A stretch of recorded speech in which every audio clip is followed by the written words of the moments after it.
autour de la table, là, attention. Hein. Alors, Héloïse Goua, j'allais vous donner la parole pour votre top 3, mais vous m'avez dit, avant, j'ai quelque chose à dire. Oui, j'ai quelque chose à raconter. Oui, en fait, j'ai fait un rêve cette nuit, je me suis réveillée assez déçue parce que Thomas, vous m'offriez une voiture de sport allemande. Ah. Vous m'aviez demandé de venir plus tôt au bureau et vous m'aviez offert cette voiture et moi j'étais évidemment très gênée, très intimidée et vous répondiez en toute élégance, n'en fais pas des caisses, c'est 3 fois rien. C'est vrai.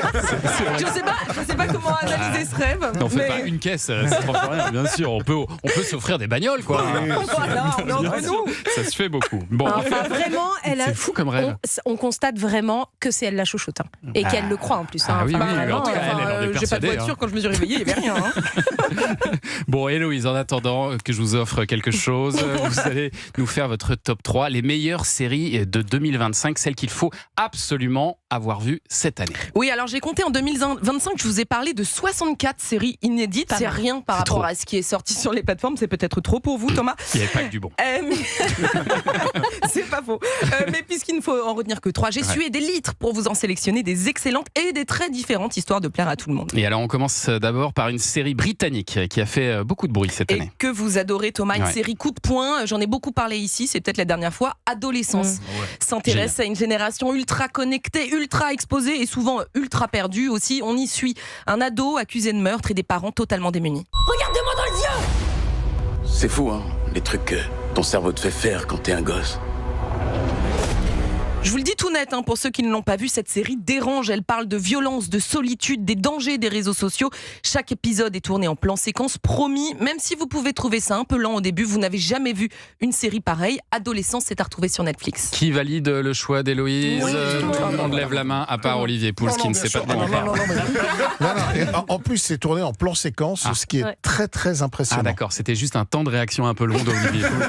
Je réfléchissais. Levez le bras, qu'on vérifie quand même si vous ne faites pas un AVC. Ensuite, vous nous conseillez un thriller addictif, Héloïse.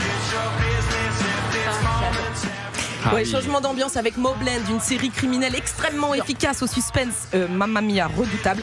Guy Ritchie est aux manettes de quelques épisodes et oui, c'est encore une série britannique, on se refait pas. Ils sont forts. Bah oui, ils sont trop forts. Ce thriller mafieux nous propose des gangsters très chics, notamment celui incarné par Pierce Brosnan, des trahisons, des alliances fragiles, bref, un monde où personne n'est vraiment innocent.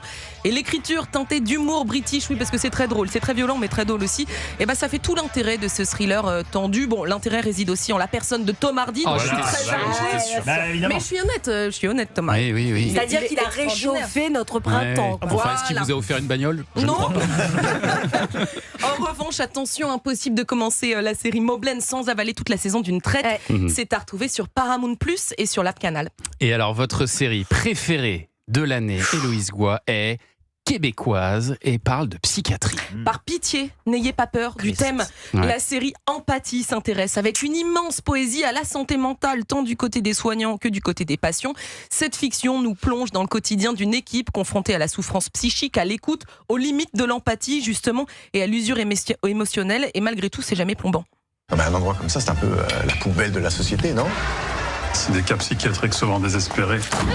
Ça me ressemble, moi aussi je suis un cas désespéré. La force d'empathie, ce sont les personnages qu'on a envie de prendre dans les bras, enfin pas tous mais quelques-uns. Et le ton, jamais voyeur, c'est jamais moralisateur non plus. C'est une série sensible, humaine, souvent drôle, parfois inconfortable.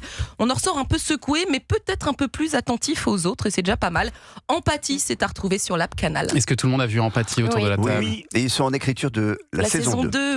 Vivement que ça arrive parce que c'est exceptionnel. Empathie, donc on résume, adolescence, Mobland et Empathie, c'est le top 3 d'Héloïse Goua.